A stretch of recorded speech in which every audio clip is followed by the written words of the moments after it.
भारत के संविधान के आर्टिकल 38 भारत को एक वेलफेयर स्टेट के तौर पर पेश करता है और सरकार की जिम्मेदारी है कि बजट और उससे जुड़ी वेलफेयर स्कीम्स के जरिए इन आर्टिकल्स को हकीकत में लाया जाए। इसलिए यूनियन बजट सिर्फ एक आंकड़ों की किताब नहीं, बल्कि सरकार की प्राथमिकता और वेलफेयर स्टेट के संविधान से जुड़ी वफादारी का आईना है। सरकार की जिम्मेदारी है कि इकोनॉमिक पॉलिसीज, जिनमें बजट भी शामिल है, ऐसी बनाए जाए जो गैर बराबरी को कम कर सके और सबसे ज्यादा गरीब वर्ग को सहारा दे। बजट वो लाइफलाइन है जिससे शिक्षा, स्वास्थ्य, पेयजल, social security, SC, ST, minority, गरीबों की भलाई के लिए स्कीमें चलाई जाती है। मगर ये बजट को देखकर महसूस होता है कि ये भविष्य के निर्माण से ज्यादा हेडलाइन बटोरने का एक दस्तावेज है। इससे सबसे ज्यादा प्रभावित होने वाली वही लोग पीछे छूट रहे हैं जिन्हें सरकार के सहारे की सबसे ज्यादा जरूरत थी। वो किसान जो बढ़ती लागत से परेशान हैं, वो नौजवान जो बेरोजगारी का सामना कर रहे हैं, और वो औरतें जो निजामती रुकावटों से जूझ रही हैं, और वो गरीब जो महंगाई के बोझ के तले दबे हुए हैं। This government is proudly marketing the income tax exemption of 12 lakhs. But the question is, how many Indians even earn that much to benefit from it? Only 2.2% of Indian population pays direct taxes, whereas no relief has been given in regards to indirect taxes, the burden of which falls on everyone, especially the poor and weaker section of the society. This clearly shows that this is not an inclusive budget. GST की ऊंची दरों ने आम आदमी की कमर तोड़ दी है। जरूरत इस बात की है कि खाद्य सामग्री, दवा, स्कूल की किताबें और जरूरत की चीजों पर टैक्स कम किया जाए। पेट्रोल, डीजल पर टैक्स कम करने की कोई कोशिश नहीं हुई, जिसका सीधा असर हर नागरिक पर पड़ता है।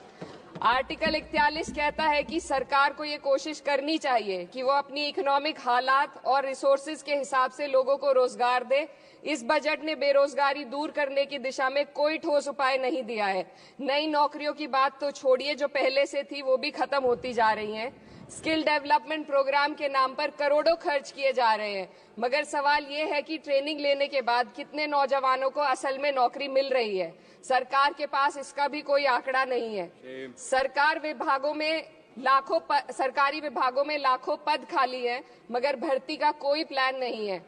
आर्टिकल 45, जिसके द्वारा सरकार की जिम्मेदारी है कि हर बच्चे को 6 साल की उम्र तक फ्री और जरूरी तालीम मिले ताकि उनका बुनियादी तालीमी डेवलपमेंट सही से हो सके, जिसको संसद ने शिक्षा का अधिकार अधिनियम बनाकर और भी मजबूती दी थी, परंतु इसकी जमीनी हालत क्या है वो किसी से छुपी नहीं है।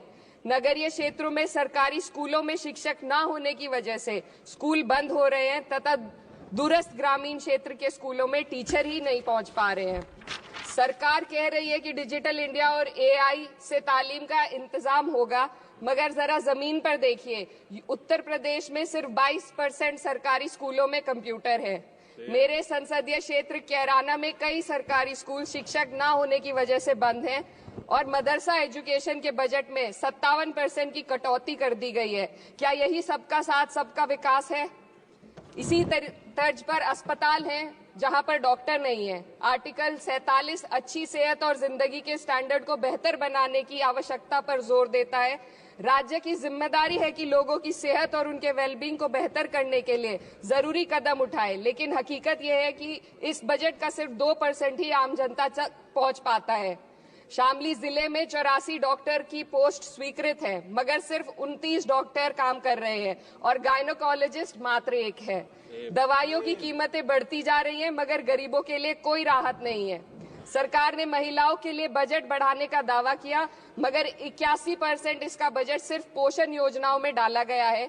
महिलाओं के रोजगार, उनके इकोनॉमिक इंडिपेंडेंस और सुरक्षा के लिए कोई ठोस योजना नहीं बनाई है।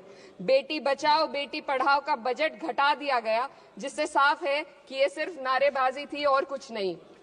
किसानों की बदहाली हम सबके सामने है, लगातार चलती आ रही है। 2016 में कहा गया था कि 2022 तक किसानों की आमदनी दोगुनी होगी, मगर 2025 आ गया और MSP पर कोई ठोस गारंटी आज भी दी नहीं गई है। गन्ना किसानों का बकाया अब तक नहीं मिल पा रहा है, और तो और उत्तर प्रदेश में अभी तक गन्ना मूल्य भी तय नहीं किया गया है। DAP, यूरिया और खाद की कमी से परेशान किसान आज भी सड़क पर प्रदर्शन कर रहे हैं।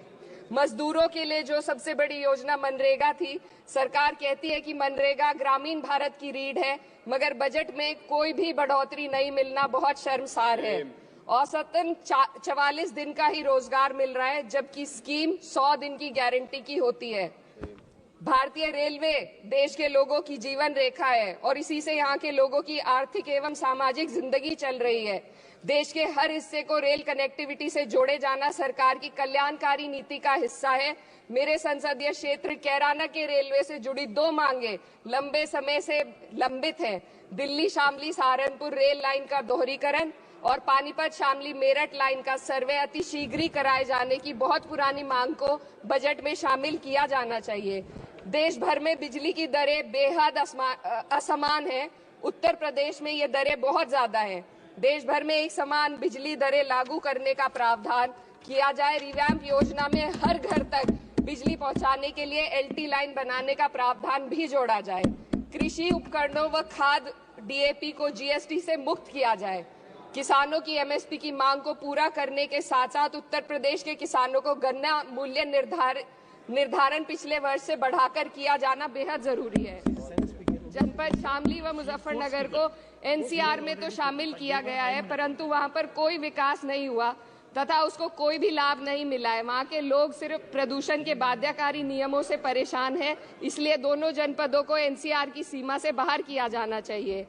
मेरे संसदीय क्षेत्र में मैं कुछ चीजें बजट स्पीच में ऐड करना चाहती हूँ। एक, ट्रॉमा सेंटर और जिला अस्पताल के अपग्रेडेशन की भी मांग है। जनपद शामली और सहारनपुर में एक महिला डिग्री कॉलेज खोला जाए। कैराना में सर जस्ट कंक्लूडिंग यमुना नदी के घाट पर सौंदर्य कार्य का भी कार्य जोड़ा जाए।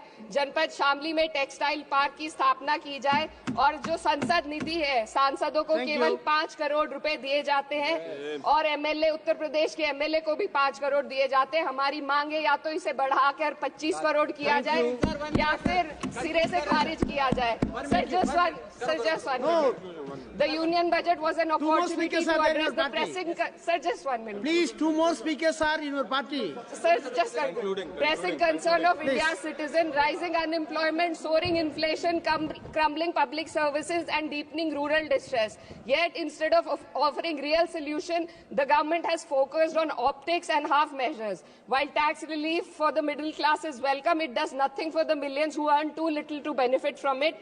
Education remains underfunded, rural employment stagnates, and farmers continue to struggle without meaningful support. The delays in conducting the census and caste census further exposes the government's disregard for data-driven policy making and social justice. India needs a budget that prioritizes its people, not just its economic headlines, a budget that invests in human capital, strengthens social security, and ensures dignity and stability for all.